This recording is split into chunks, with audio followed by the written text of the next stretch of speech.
No son buenos momentos los que está pasando Iván Duque, el presidente de Colombia, en estos momentos. Ha envuelto las movilizaciones, las protestas en la calle. Esto tiene que ver con reclamos económicos, reclamos sociales, pero fundamentalmente en este momento esto tiene mucho que ver con la violencia policial. Fue, digamos, el gran detonante de las últimas horas, la violencia policial, que ya se ha cobrado varias víctimas. Vamos a ver un informe, después lo conversamos.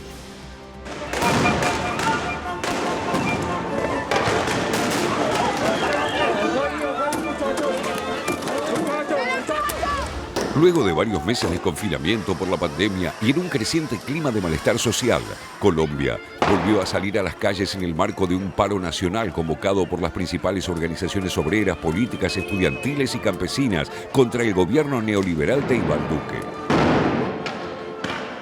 Ya no más silencio, compañeros. Tenemos que salir todos a unirnos, a luchar por nuestros derechos porque nos los merecemos como colombianos que somos. En plena crisis sanitaria por el coronavirus, el país contabiliza más de 770.000 infectados y cerca de 25.000 muertos.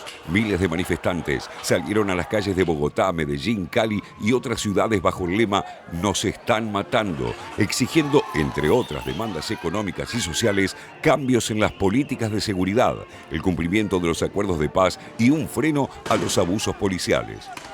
Estamos en un momento de cero tolerancia. Los abusos, la violencia que nos hemos tenido que aguantar por años es ya inconmensurable, no es posible siquiera contarla ni cuantificarla de buena manera.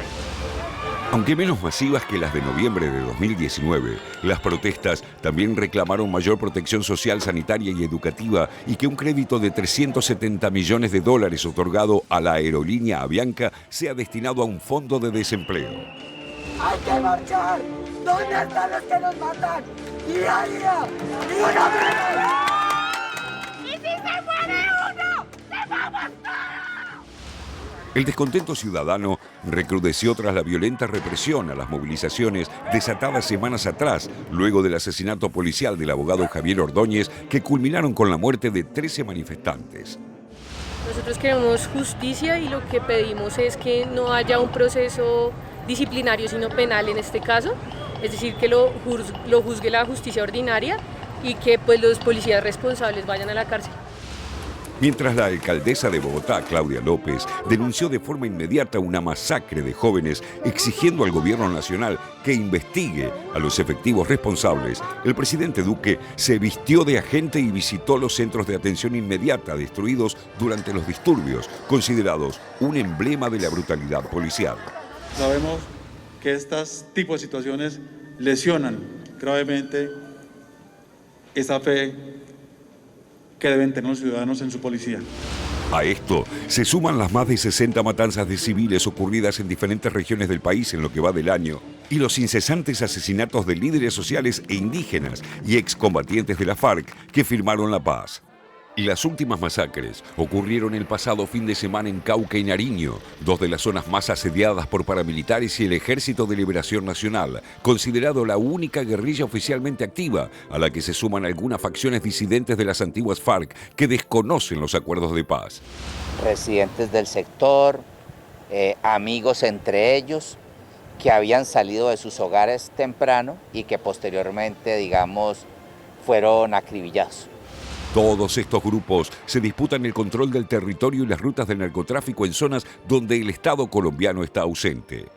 Firme aliado regional de Donald Trump, Duque se reunió esta semana en Bogotá con el secretario de Estado Mike Pompeo, con el foco puesto en la seguridad, la lucha contra el narcotráfico y la crisis en Venezuela.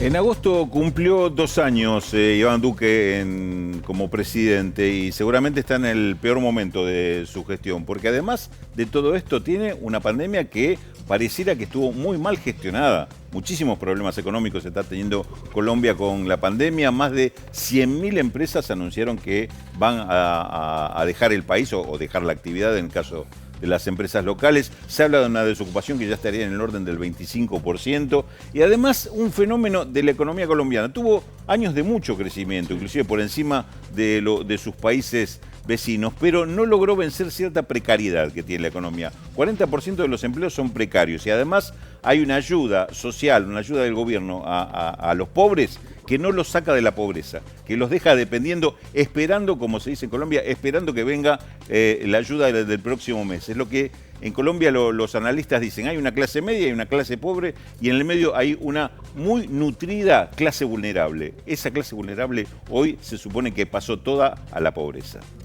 Sí, uno de los temas que uno pensaba con la situación de Colombia, igual que con Perú, con Ecuador, con Chile, países que habían registrado una fuerte ola de movilizaciones populares prepandemia, en muchos casos en protesta contra gobiernos neoliberales, medidas de ajuste, sistema de pensiones, recortes al Estado, y uno decía, bueno, una vez que pase la cuarentena, ¿va a volver esta ola? O sea, en Chile, en Perú, recordemos lo que pasó en Chile. Chile estaba en una situación de muchísima tensión política y social antes de la pandemia.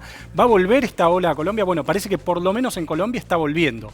Veremos un poquito a ver qué pasa con Chile, qué pasa con Ecuador, qué pasa con Perú. Y sabes también que creo que empieza a volver esta lectura desde la política, desde el gobierno colombiano, de la estigmatización a la protesta social. Sí. Y digo esto porque en los discursos que hemos escuchado, sobre todo el ministro de Defensa, hay una asociación directa con los grupos insurgentes, con los grupos armados ilegales, y asocian esto a los levantamientos violentos, a la quema de comisarías, a que está atrás ciertos sesgos de la FARC, también del Ejército de Liberación Nacional, y eso que hace, bueno, lo que trata o intenta es desmovilizar, ¿no? Sí, y deslegitimar la protesta. Y deslegitimarla totalmente. Recordemos que esta semana la Corte Suprema llamó al gobierno a pedir perdón por la represión a las protestas del año pasado, y fue realmente categórico con eso y no aceptaron pedir perdón. Así que, bueno, Duque todavía no pidió perdón ni por la represión ni por las muertes en manos de policías de manifestantes pacíficos.